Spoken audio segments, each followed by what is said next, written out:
On a fait le tour de l'espace où ils ont travaillé et nous sommes aussi entrés à l'intérieur. Vous avez vu, voici le point de départ. Donc, voilà.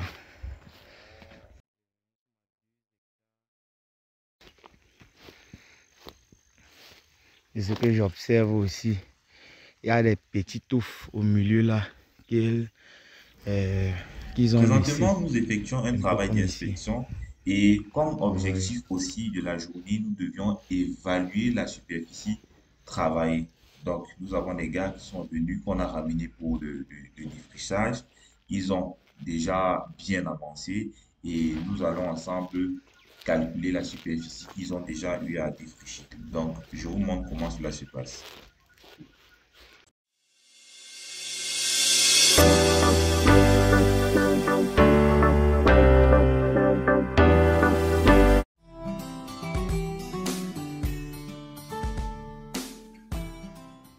Salut à toi et bienvenue sur notre chaîne.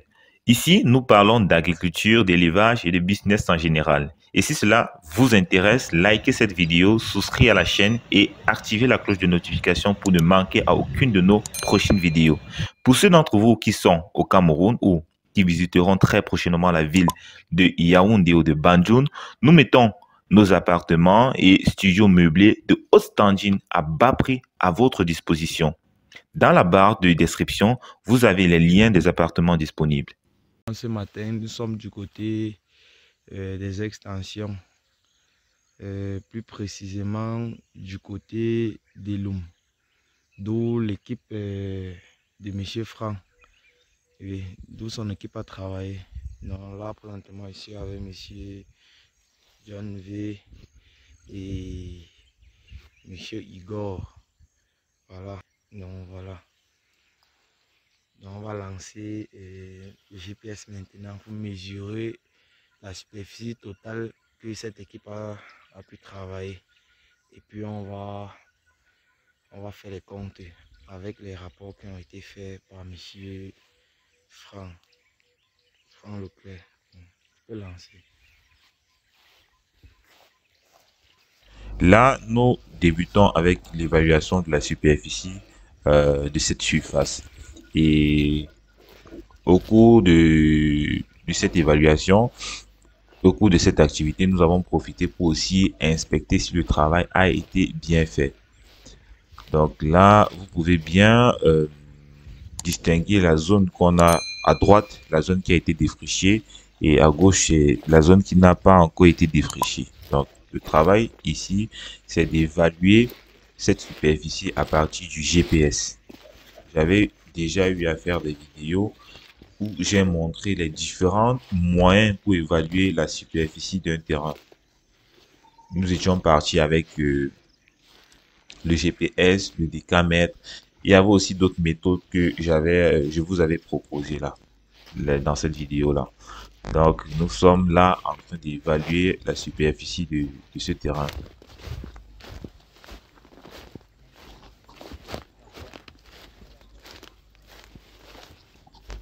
Quand vous êtes appelé à travailler sur de vastes exploitations, dans de grands domaines, vous êtes dans l'obligation de suivre l'activité. Vous êtes dans l'obligation de suivre l'activité. Et pour suivre cette activité, il faut bien sûr des outils qui vous permettent d'évaluer, de quantifier le travail qui a été fait, de savoir à quel niveau vous vous trouvez, de savoir comment vous évoluez. C'est pour cela que nous ici, nous utilisons, nous ne sommes plus au travail par tâche. C'était avant que nous faisions ça, le travail par tâche. Et cette méthode-là c'est pas adéquat, c'est pas indiqué pour suivre l'activité. Avec le GPS, je vais prendre un exemple. Si vous avez peut-être une superficie, une plantation de 30 hectares que vous êtes en train de travailler, et si vous deviez couvrir ces 30 hectares en un mois, vous allez voir qu'il vous faut pratiquement travailler 1 hectare par jour. Et pour mieux apprécier et mieux suivre l'évolution de ce travail, c'est de mesurer, de faire des mesures chaque jour pour savoir où vous en êtes avec le travail. Si vous faites moins de 1 hectare par jour, vous saviez que vous deviez encore pousser le bouchon fort pour que les gars puissent travailler et atteindre l'objectif au bout des 30 jours.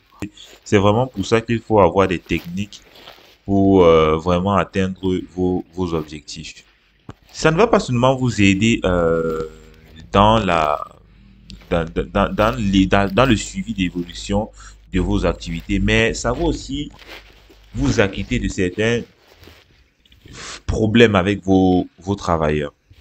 Parce que si vous êtes appelé à défricher 1 hectare, vous n'avez pas d'outil pour mesurer, vous envoyez un gars le faire, je vous assure qu'il ne fera pas les 1 hectare, il fera au maxi 7000 mètres carrés et il vous dira que c'est l'hectare qu'il a fait. Vous aussi, de votre côté, vous n'avez pas la calculatrice dans l'œil. Vous allez aussi estimer. Et c'est comme ça qu'au bout, vous serez en train de payer pour un travail qui n'a pas été totalement fait. Donc, c'est pourquoi vraiment essayer. Il faut avoir des astuces pour évaluer le travail qui est fait au quotidien. Avec le DK, c'est bien, mais il faut s'assurer que la personne qui utilise le DK sache vraiment utiliser le DK. Parce que pour utiliser le DK, il faut être quand même bon en maths. Parce qu'en fonction de la superficie travaillée, vous devrez déterminer la forme de la superficie. Si c'est un carré, il faut appliquer la règle mathématique pour calculer l'aire d'un carré, la surface d'un carré. Si c'est un trapèze, vous deviez appliquer la formule mathématique pour déterminer la surface de ce trapèze-là. Donc, j'opte pour le GPS. Certains diront que le GPS, c'est compliqué à utiliser, mais je ne trouve pas. C'est bien vrai qu'il y a des appareils qui sont plus compliqués, qui sont plus complexes à utiliser que d'autres. Mais quand vous saviez manipuler le truc, c'est facile. Et j'avais même fait déjà des vidéos en vous montrant les différentes fonctions du GPS, en vous montrant comment utiliser. Vous pouvez aller regarder ça dans les vidéos, dans nos vidéos, vous allez trouver ces vidéos qui parlent de l'utilisation du GPS. C'est pas compliqué. Parce qu'avec le GPS, le seul travail qu'on doit faire ici, c'est de parcourir tout le périmètre de la zone qui a été défrichée. Et la machine va s'en charger de calculer la surface de cette zone-là. Et en faisant cet exercice-là, en même temps, nous apprécions la qualité du travail qui a été fait. Si la qualité du travail est mauvaise, ils vont reprendre. C'est comme ça. Si la qualité du travail est mauvaise, ils vont reprendre.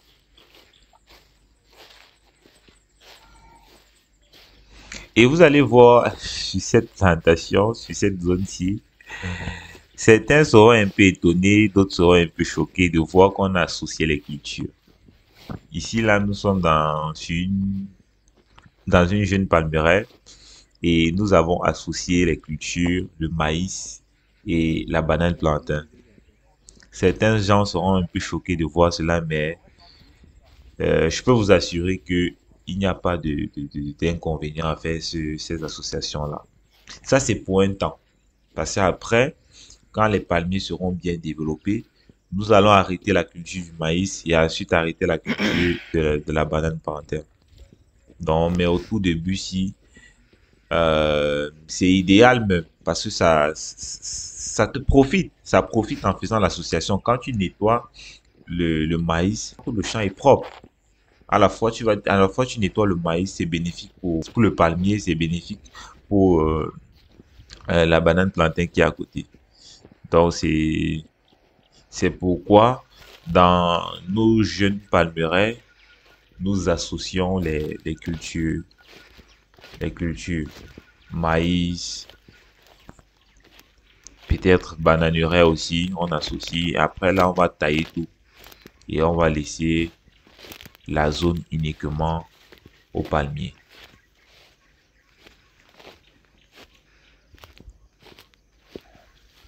Et vous pouvez voir toute la plantation, elle est propre.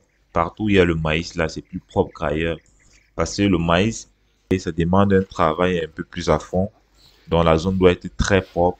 Et c'est comme ça que le palmier va aussi bien se développer dans ces zones-là. Parce qu'il ne va pas entrer en compétition avec d'autres plants. Mais quand il va bien se développer, nous serions obligés d'arrêter avec la culture du maïs, comme je le disais. Pourquoi? Parce que les branches des palmiers vont couvrir tout le champ. Et si ça couvre tout le champ, le maïs ne pourra plus se développer parce il y aura l'ombre. Et aussi, le palmier là tire beaucoup les minéraux du sol.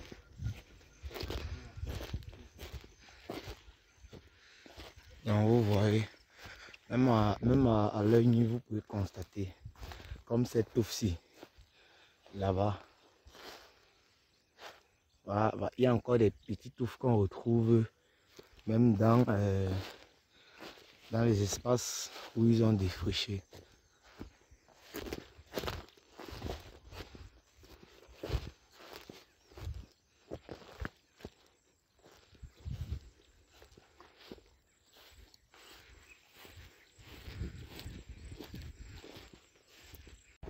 C'est toujours important d'avoir les tenues de travail. Ça permet à vous-même de pouvoir vite identifier les intrus. Parce que quand vous avez des grandes plantations comme ça et que vous pratiquez les cultures maraîchères, même quand vous produisez la banane plantain, il y a des gens qui se ramènent, qui Bon, quittent ici, d'ailleurs pour c'est la venir dans deuxième votre partie. domaine vous voler. Ici, c'est la deuxième Ça a été partie. toujours. On a Ce sont ce des que je trucs qui disais. existent. Les gens quittent d'ailleurs pour venir entrer dans votre palmeraie et voler. À travers une tenue précise de vos employés. Quand on les voit, quand vous apercevez quelqu'un en bourse qui aborde cette tenue, ah, vous savez que là, c'est un travailleur de chez moi. Pourtant, s'il n'y a pas de tenue, à distance, tu ne sais pas qui c'est, tu ne peux pas identifier la personne. Mais quand tu as fixé ça dans la tête des gars avec qui tu travailles, que pour entrer au champ, il faut la tenue, et voici la tenue qui est recommandée. Soit sont les choisis. Quand vous allez voir une personne qui n'aborde pas ça dans votre plantation, vous allez savoir que c'est un Vous pouvez venir. et vous Oui, saurez oui, on comment vient de prendre vos terminer de l'autre précautions côté. pour aborder cette personne-là. Ça peut être des bandits. Donc, c'est pourquoi dans certaines plantations, voir des gens avec des tenues, c'est pas seulement, non seulement ça t'aide à te protéger, ça t'aide à te protéger, et ce n'est pas pour, c'est pas pour le luxe ou bien pour je sais pas quoi.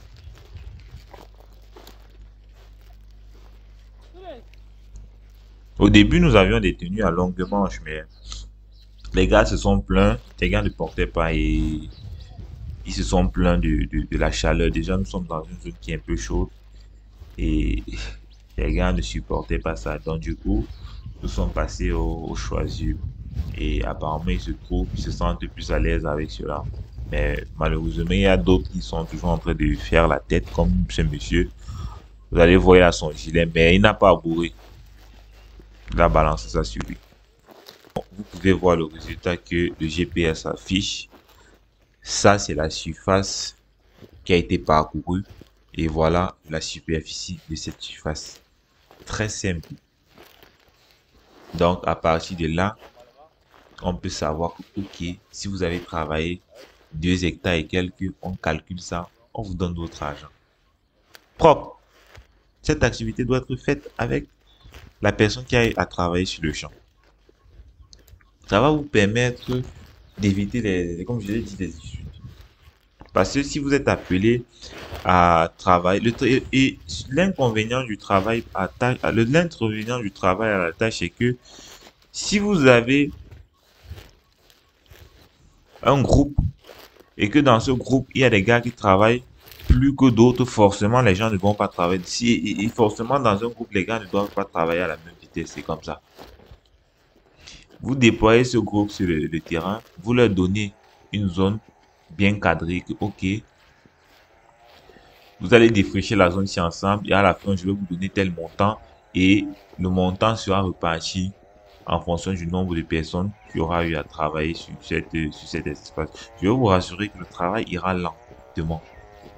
Le travail sera lent et ça ira plus lentement. Parce que dans un groupe, il y a des gars qui travaillent plus que d'autres. Il y a des gars qui travaillent plus que d'autres. Donc c'est souvent mieux de laisser les gars, de repartir les gars dans chaque coin. Quand tu sais comment mesurer, tu leur repartis dans chaque coin de ton champ et les gars travaillent à leur vitesse. Ça fera en sorte que, à la fin de la journée, quand ils seront assis,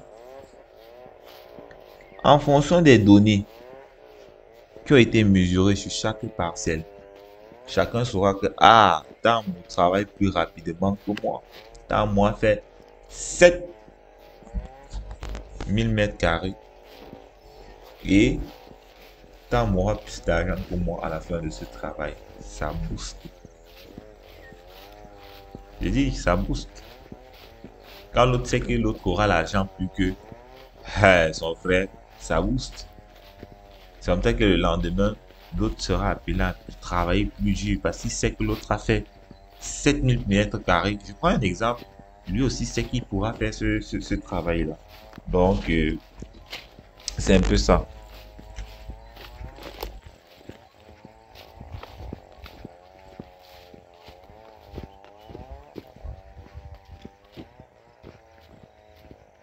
Donc voilà, on a fait le tour de l'espace où ils ont travaillé et nous sommes aussi entrés à l'intérieur. Vous avez vu, voici le point de départ. Donc voilà. Nous sommes à combien? 2 hectares. Donc vous pouvez constater après le tour que nous avons fait. Donc voilà, première partie, nous sommes à 2 hectares. 926. 2 hectares et 1926. Donc voilà. Il y a une autre petite partie là-bas, de l'autre côté. C'est ça que nous allons aller mesurer. Dans la première partie, nous avons 2 hectares 1926. Ici.